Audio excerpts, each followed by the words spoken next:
Hey everybody, it is Doug. I wanted to make a case why the Omega SMP in 2023-2024 is a better watch than the Rolex Submariner. Okay, I've said it. I'm gonna compare the Omega SMP to the classic Rolex Submariner, and I'm actually gonna say that this watch is a better purchase than this watch in 2023-2024. So how can I make such a bold claim that this watch, the Rolex Submariner, is not as good as this watch, the Omega SMP? I mean, this one has been the icon of watches, and of course dive watches, since 1953 when it was first introduced. And this is a relatively late newcomer, coming in 95 or so, that this version of the SMP came out. But this current version, which actually came out in 2018, I think tops this one right now. So let's start with the casework and the dials of both of these watches. The Rolex is going to be a beautiful black lacquered dial. I mean, no negative comments on that. It is beautiful, very, very deep, inky black. The case, though, is going to be a little bit more just kind of straightforward, nothing overly exciting. I mean, it is slab-sided. It has sharp creases going down both sides. It does have big lugs and a huge crown, which I love. The bezel itself, while I absolutely love that coin edge on that, or I guess you call it the coin edge, but and I love the bezel itself, but the crystal being flat, it's not like it's integrated into that bezel. Whereas when we start to look at this watch, we start to see more details of things that are a little bit more interesting. So we have those twisted lyre lugs as opposed to just straight lugs.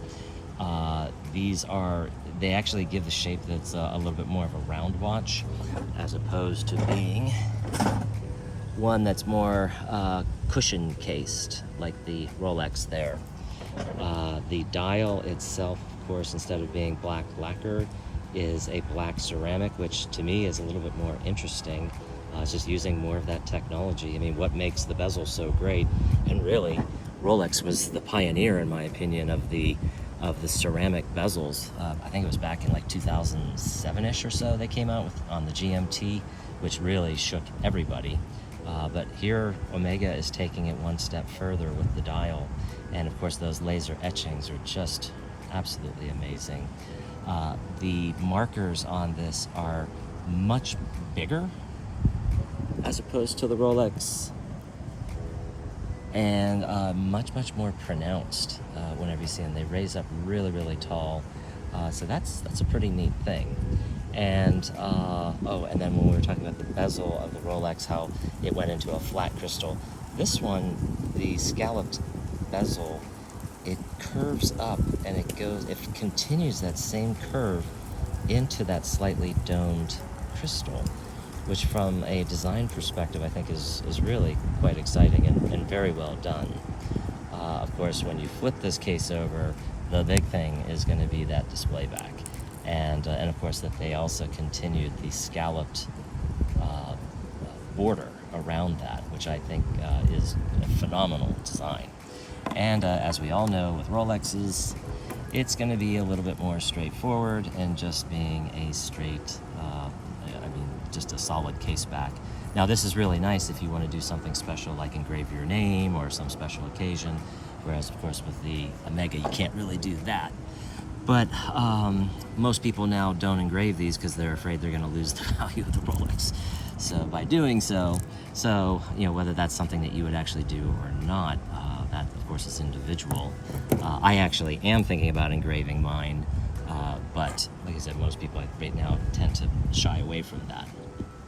As we continue to compare and contrast the dials and cases of these two, another thing that you'll notice is just, because of that Cyclops and the date window, which if you want a date, and both of these do have dates, the Omega is much more symmetrical. So having that marker at the 3 position and moving the date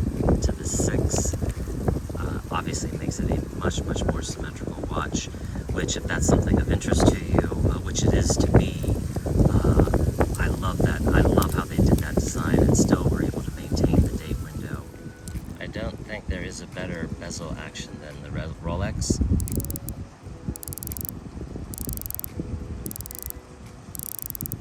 It really sounds more almost like a bank vault as you're turning it.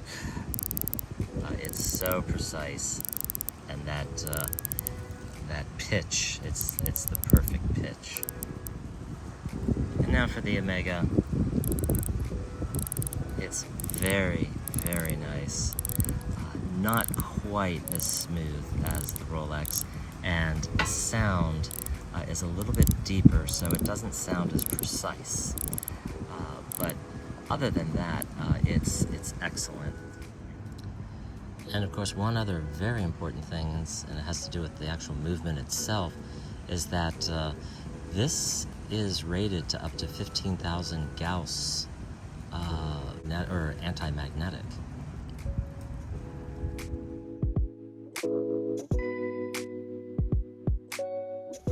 So let me ask you a question. If you just saw me walking down the street at a little bit of a distance, which one of these two watches is more noticeable to you? In today's heightened awareness of watches, everybody seems to be aware of watches, especially Rolexes, and their value. I think things like the flat crystal, which seems to catch a lot of light and flash, when you turn your wrist. Even though this is a full stainless steel watch, it seems to have a lot of flash going on.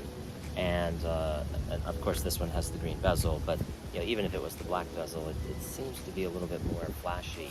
And this is a little bit more under the radar. This one still has some flash, don't get me wrong, but it's just a little bit more muted.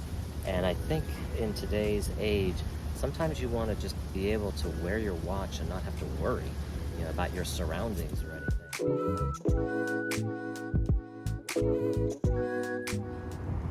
One interesting thing that I've noticed about myself over the last few years, when I see people with Rolexes, like, oh, cool, because I'm a Rolex fanboy, so I want to talk to him and everything.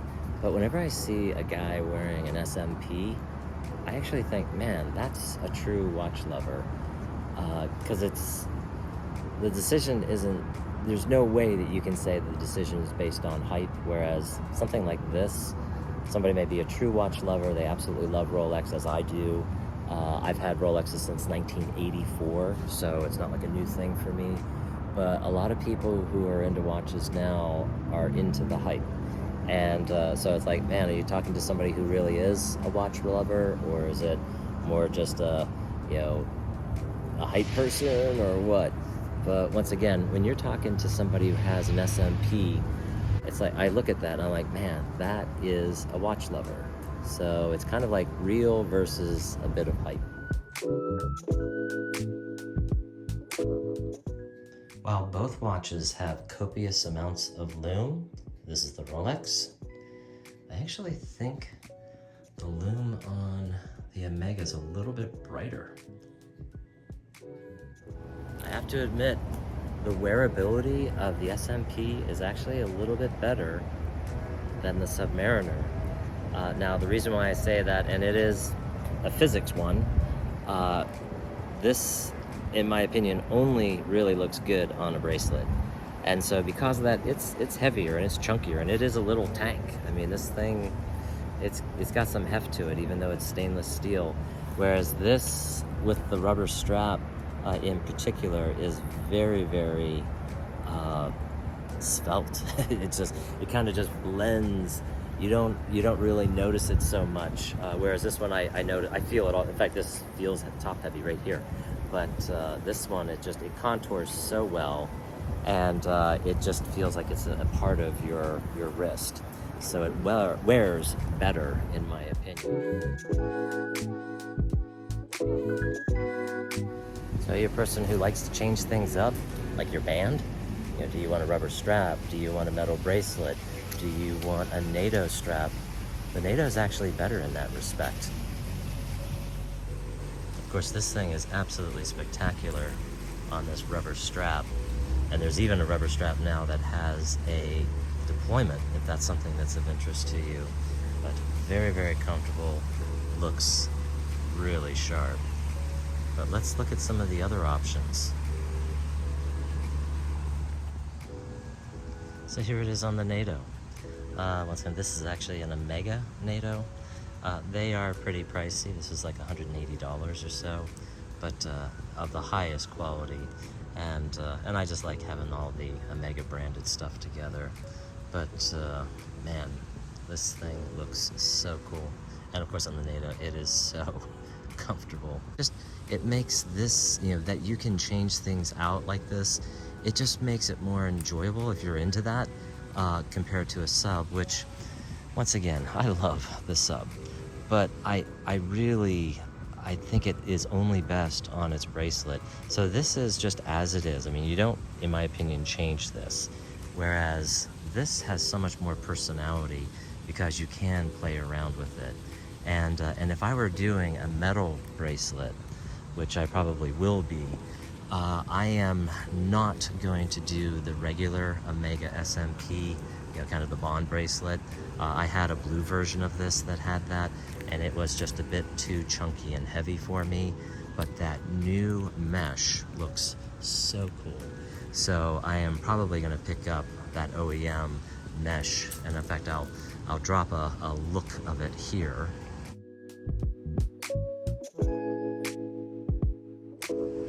But I'll be adding that to my the repertoire of this particular watch. So I absolutely adore this thing on the rubber. I really, really like it on the NATO. Even though I'm not a huge NATO guy, I do like the NATO. And of course I'm going to be doing the mesh. So it just gives more options. Whereas the sub, even though it's perfectly classic, it's pretty much a one-trick pony.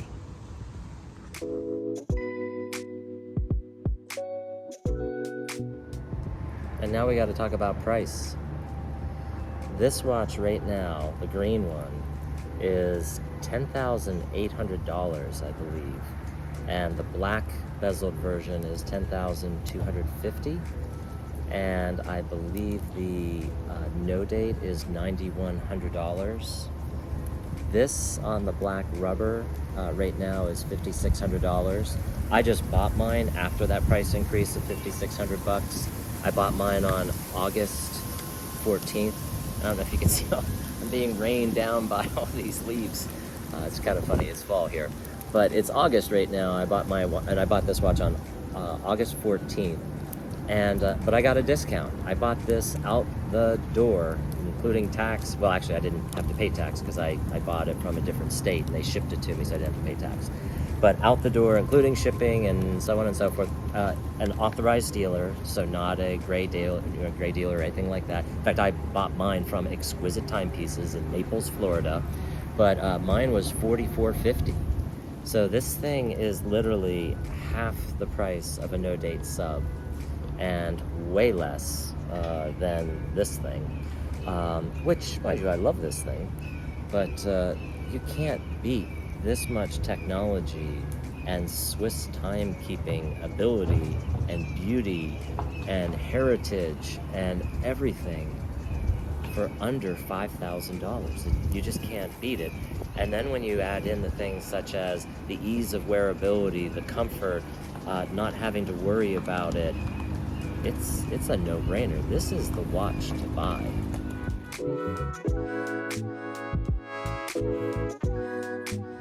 So what do you think? Would you spend a lot more money for the sub? Or do you think also that the SMP might be the better deal? Let me know in the comments, and thank you so much for watching. Bye-bye.